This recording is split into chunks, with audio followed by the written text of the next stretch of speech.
The focus of all discussions for the last 2 days has been the Indian banking sector. Indian banks have been demanding higher bond yields from Reserve Bank to lend money to the government. They have been clearly asking for the Reserve Bank to spell out how much they will buy. Today, the Reserve Bank said that they will buy up to 1 lakh crores of bonds this year.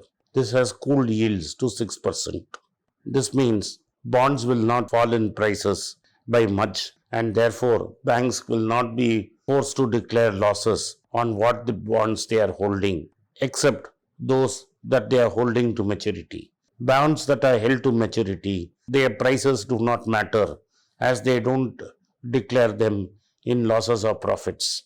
But the balance excess that is held by banks have to be marked to market and therefore would have shown big losses. Having gone that out of the way, let us look at the banking sector. In India, the banking sector is mainly controlled by the public sector. Nearly 65 to 70% of all banking is done by the public sector banks. These banks are in a peculiar situation where they neither go bankrupt nor are they able to make big amounts of money. They perpetually offer bailouts or write-offs either to corporate sectors or to farm and agri sector. So whenever the tax collected is low, the banking sector takes a blow. And over a period of time, these banks have to be recapitalized. These are recapitalized by Government of India. Since 1968, when banks were first nationalized, we have had 8 times when we have recapitalized the banks. And these banks are further asking for more capital at this point of time. So as an investor, we have to look at the private sector banks, of which I have been talking for a long time. So today I want to examine the state of private sector banks and where one could invest. So we have to see how credit has grown for the last 1 year. In the last 1 year, credit growth has been very slow. In fact, in the last quarter, HDFC Bank has grown its loan book only at 14%, a 17-quarter low. That means for nearly 5 years, HDFC Bank has never had a quarter where it grew at such a slow pace. This means HDFC Bank is unable to find clients to whom it can lend, and large corporate borrowers are repaying debt. In terms of Yes Bank, the growth has been less than 1%. IndusInd Bank has grown at 3% and Federal Bank has grown at 7%. Having discussed all this, let us find out where can we invest.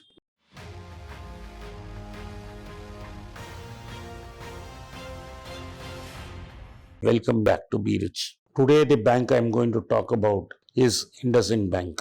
1 year back, when a new management took over, that is Sumant Kapitala took over from Atul Sotbi, the bank was hammered and the price of the stock dropped to 302. This was even before COVID struck, and the reason being that deposits started flowing out of this bank after the scare in Yes Bank. The government of Maharashtra, which had put in a lot of money, withdrew some deposits and set the cat among the pigeons.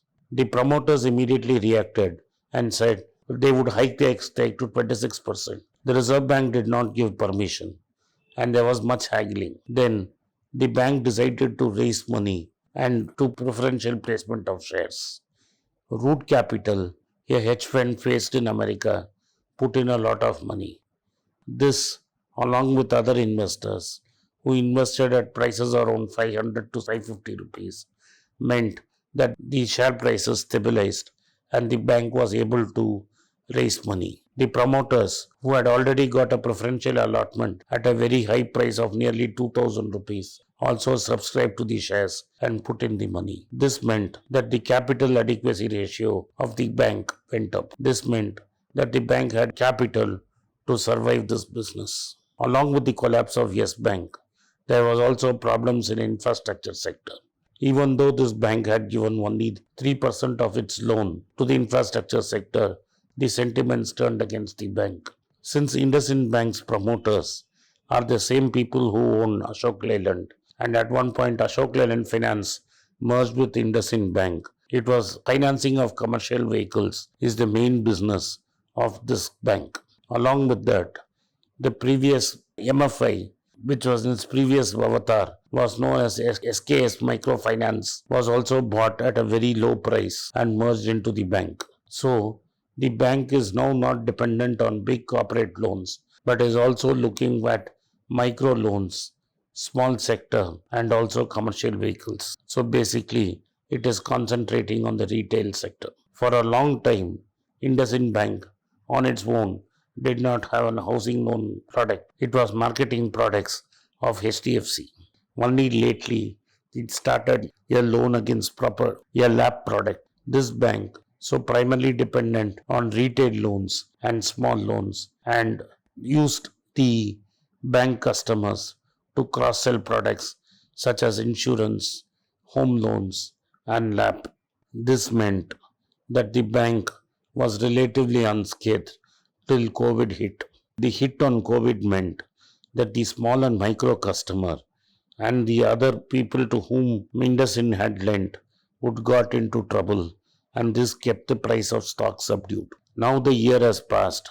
The total NPA of this bank is at 3.3%. This is the highest among 5 private sector banks. But in spite of that, Performa NPA is only 100 points ahead of this. This means that the loan book is not as badly affected as we thought it would be affected. We call this Performa NPA because of the Gajendra Sharma versus Union of India case. This bank and other banks have not been able to recognize NPAs. So, they have introduced a concept of Performa invoice where this would have been NPA had they been allowed to declare. The bank has been aggressive in its collection and maintenance of its PCR ratio. What is the PCR ratio? It is a provisional coverage ratio which indicates how much percentage of gross NPA they have already provided for. From a ratio of 53% before COVID, today the bank has provided for 77% of its total NPA, including Performa invoice. That means even if they are not able to collect 80% of the declared NPAs, they have already provided for it. This puts the bank at a good pace. Also, even at 900 rupees where it is trading, the stock on its 5-year basis is trading at a discount of 45% to its valuations. That its average valuations were 45% higher than the current price.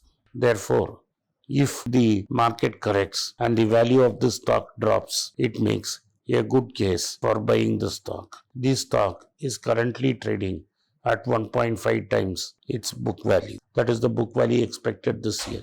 Definitely, as we recover from COVID, this bank will get re-rated. I recommended this when the stock was trading between 300 and 500. If the price of the stock corrects, it still remains a good value buy below 900.